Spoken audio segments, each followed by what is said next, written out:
Knives, knives, knives. I kind of intro this knife video with my previous knife video, which is my favorite US made EDC knives under 50 bucks.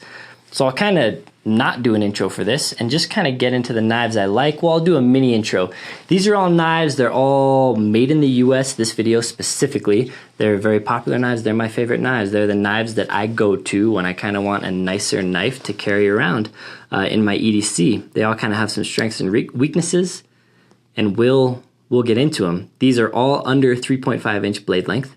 That's important here in Colorado. In most states, though some states are like 3 inches and some states are smaller and some states are bigger. It's all knife laws are pretty crazy. So look them up in your own state to make sure you're abiding by them, I guess, if you care about obeying the laws. Let's get into it. All right, so the first knife here is probably the most famous, the most legendary. Probably if you do any kind of Google search for best EDC pocket knife, this will be on that list, if not the very top knife in that list. I do have a deep carry pocket clip on this. This is kind of a limited edition OD green scales with a black blade. This knife typically comes in, you'll usually see it in black. It has like a digital camo, and then there's other special editions. This one's available now. I'll link to it down below. I got it from Blade HQ, bought it from Blade HQ. Yeah, and I think it's available now because I just got it. This has seen pretty much no use. So what makes the Spyderco good? I could make a 30-minute video on kind of this knife, but there's a million videos already on YouTube. But you can't make a knife video, an EDC knife video of the best EDC knives, especially made in America, without mentioning this knife. Super solid. This is a knife I'd love to take. This is the knife that I would carry in the end of the world in my pocket. This would be the one I would go to. It's just burly and nice. They do have this signature hole here where you can put a little zip tie on. They do sell aftermarket. People sell little things that go in these holes and catch on your pocket. So that means when you pull the knife out, carrying it tip up, it will catch on your pocket and do an auto opener, like some Emersons and Kershaws have. So I don't really use those features, but if you're into them, you could. Has a nice little contour here for your index finger and nice jimping on the back and a nice shape here. So if you need to grab this and really do some work with this knife, yeah, it's a good knife.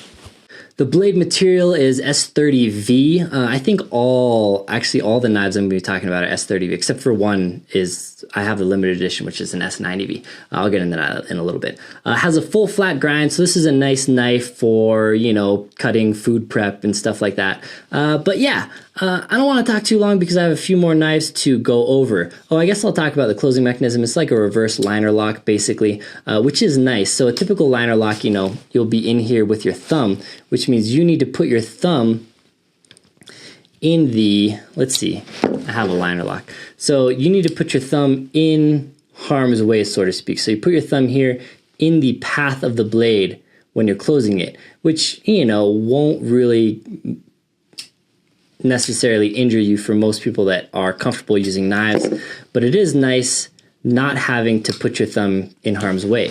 You close it with the back here, and I'll usually just kind of fling it closed. So here I'll put pressure. It usually has enough stiffness to keep the blade in, and then you can just kind of fling it down. So I'm trying to keep this in the camera. It's much easier to do when I'm not trying to do this. But basically, you close this and then flip it closed like that.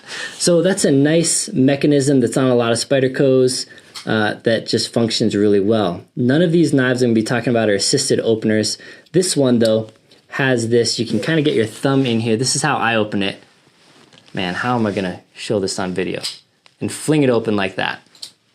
So, fling it open. If you don't want to fling it, you can just obviously use your thumb like normal in here and just open it in a slow, controlled fashion as well. You can middle finger flip this as well, so you can get your middle finger on here. I'm not sure if I can do it because I'm just at a weird... Let me try and move over into a more proper position. But you can fling it out like that. That wasn't a good flick, but you can basically do that. And that takes a little more practice. But a fun knife to play with, very functional, very stylish, especially in this OD color. The OD is kind of like a Glock OD, a little more tan than I would like. I wish it was a little more green. But anyways, this is a legendary knife. I'm sure you've heard of it. And yeah, it's a little fatter than I like. width-wise, so it takes up a little more pocket space than I prefer in an EDC knife. It's pretty big. The blade still is under 3.5 inches though, but compared to something like this ZT that we'll talk about in a second, it's kind of a monster. But anyways, the Spyderco Pm2, this is basically, this knife is a legend. This is my favorite color scheme that it's ever been released in. I used to like the black on black, but now that the OD is out, man, it's beautiful. We'll talk about another Spyderco, which is kind of a more random one, much less famous, though I really like it a lot. This is the Yojimbo 2. There was a Yojimbo 1. I do prefer the 2 here. I don't think the 1 is really available, but you still can probably get it. You can mount the clip in any orientation on either side, as well on the PM2 you can do that. This is another deep carry clip. So here, what you have is a very thin, when you're carrying in your pocket, the actual portion that's up at your pocket where you're putting your hand into your pocket is very thin. So while even though the knife is kind of fat this way, this top portion, which is kind of the most important for pocket entry, is tapered. So that's kind of a nice feature to have. You'll see the Spyderco hole here is a little bit in, so it's not fully exposed. This is a limited edition one. This has S90V, like kind of FDE coyote type scales. The standard is black and just a silver blade. So this knife is a very fun knife for me to open. I typically do the middle finger flick here, so you gotta kind of grip it in such a way and flick it out. Again, this is kind of weird. I feel awkward doing it on camera because I'm at a weird angle here, but that's how I like to open it. You can obviously open it with your thumb in a standard fashion as well. It does have the same reverse liner lock. I forget what it's called. What a horrible knife review. But basically the liner lock on the back. It doesn't, it's a more secure lockup than a standard liner lock. It doesn't function in the exact same way, but as far as from an end user experience, it's essentially the use of it function in the same way, even though the lockup mechanism is different and more secure. Yeah, so that's the Yojimbo 2. It is smaller than the Paramilitary 2. I believe the blade length is 3.1 inches. And what you'll see here, this is really more geared as a defensive knife. You can get a really good grip on it right back here. I wish there was jimping back here though. I don't know why they didn't put jimping back here, because it's really designed to put your thumb here. I wish there was jimping so it wouldn't slide around so much. But really a defensive knife. I'm not going to go too much into that aspect of it. But again, we have a Wharncliffe blade, completely flat blade here, which some people love and some people hate. I'm a fan of Wharncliffes for stuff like opening packages.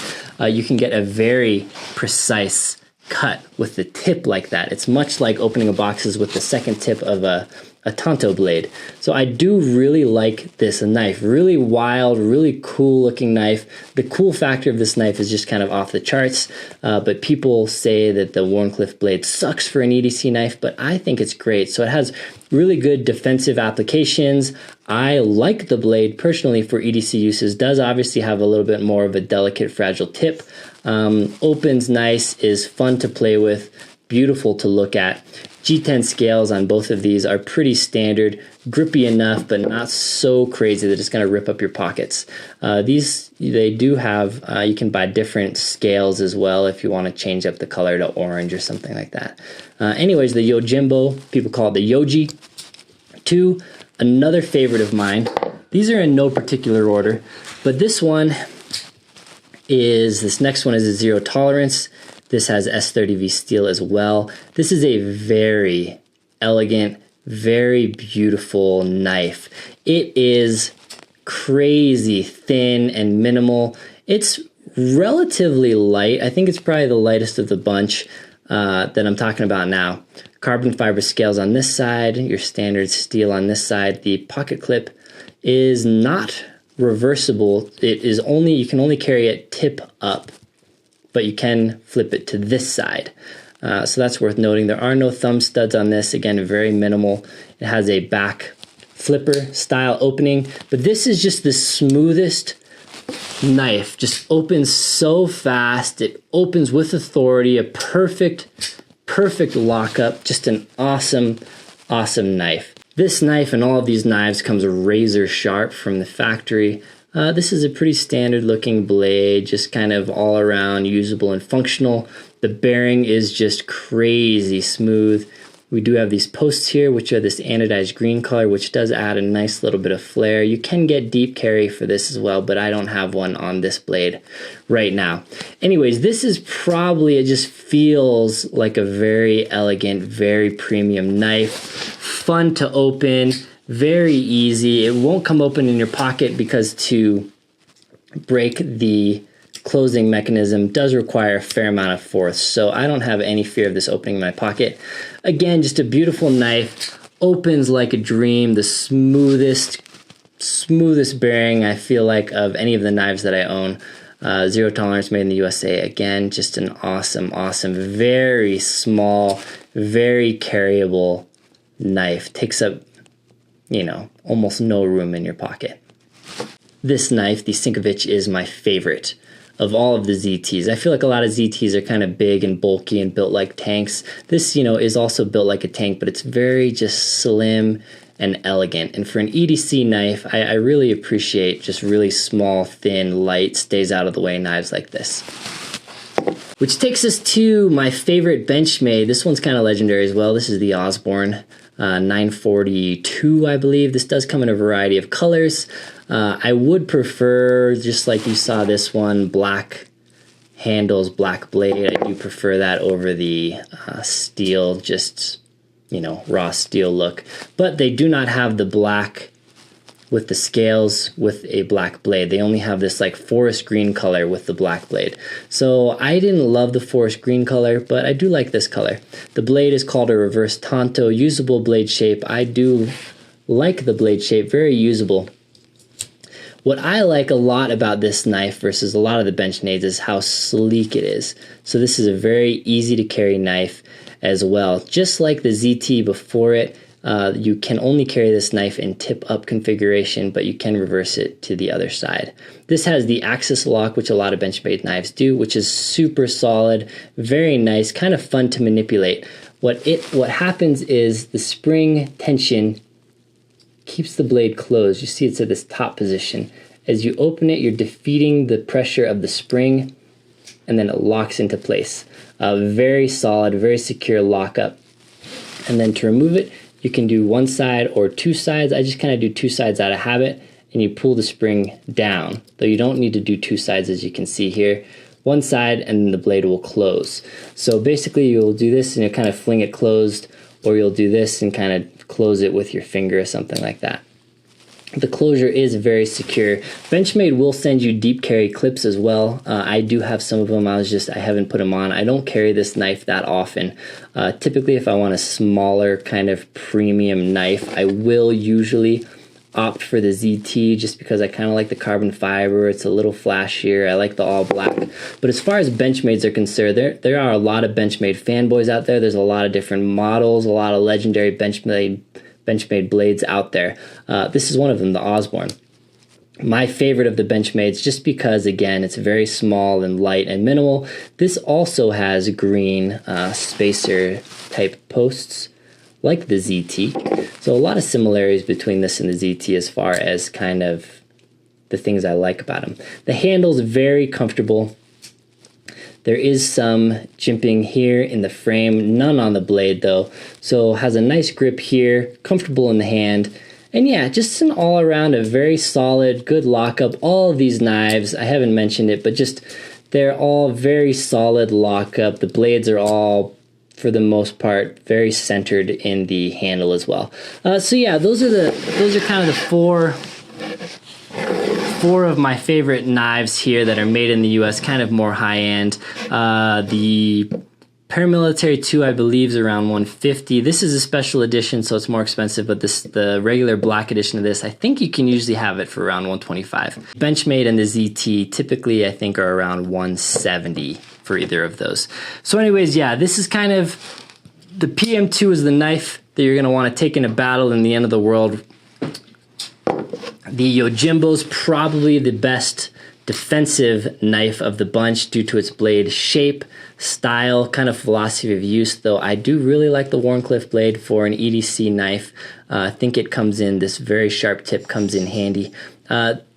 Yeah, these two knives are going to be the biggest and the heaviest, but kind of the most unique, cool factor, kind of probably the most bomb-proof. Benchmade axis lock, super smooth as well. And if you're just into this is kind of just a higher class looking knife to me, I think. Just a very elegant design.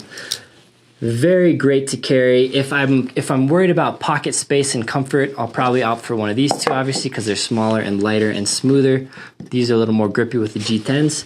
And then yeah, we have the ZT, which to me, the Sinkovich, the Zero Tolerance Sinkovich feels like the most elegant of the bunch. So when I just kind of feel like having a nice, elegant feeling knife, this is the way to go. Feels good in the hand. If you have much bigger hands than me, I have a fairly medium-sized men's hand. This knife may feel a little bit small to you. But yeah, those are the knives. Those are my favorite. They all kind of have different strengths and weaknesses. Again, this wasn't meant to be like a full-on knife review, so I didn't get super detailed. But yeah, these are 4 knives. If you're looking for a US-made, under $200 knife that, you know, these are fairly mainstream, fairly popular knives. These are worth looking into. All right, so that wraps it up as always. Thank you so much for spending your time watching my videos here. I'll ramble just for a second, I guess. Oh, if you found this video helpful, informative, hit that thumbs up button, really. Just take 2 seconds to do that. Comment down below. Let me know that you liked it, what you liked, what you hated, knife recommendations, gear recommendations, whatever. I always enjoy that. Get subscribed to the channel if you're not already, and hit that notification bell thingy too. That's cool.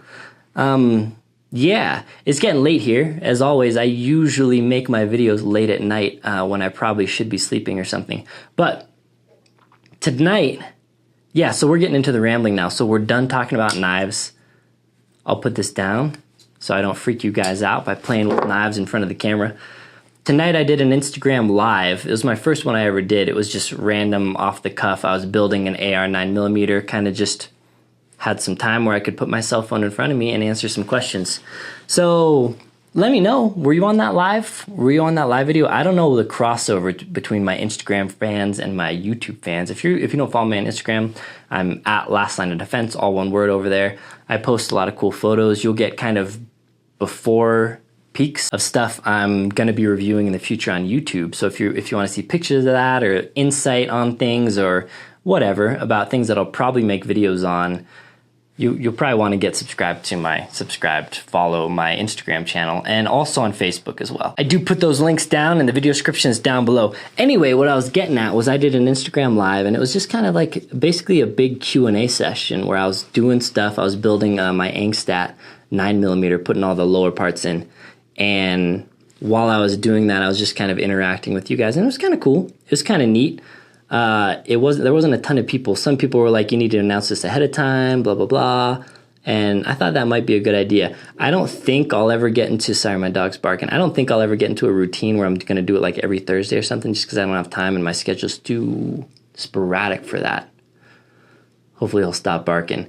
But I may do them with some amount of regularity. So if you're on Instagram and if you ever watch Instagram live stuff, let me know. Give me recommendations. What kind of stuff you would like to see on an Instagram live, because I don't watch them much. I have all the notifications turned off on my Instagram. So I even though I probably might want to watch like an Instagram live here and there, I usually don't, just because I try not to let my Instagram distract me from my real life. When I feel like going on Instagram, I'll open the app. I don't want my app notifying me, but that's just me. I'm not saying you need to do that, because you might have posts turned on and stuff, but I'm just a super busy guy, so I don't need those distractions in my life. Okay, that was a little bit of rambling. I'm gonna stop now before I ramble all night. Anyways, thanks for watching the video.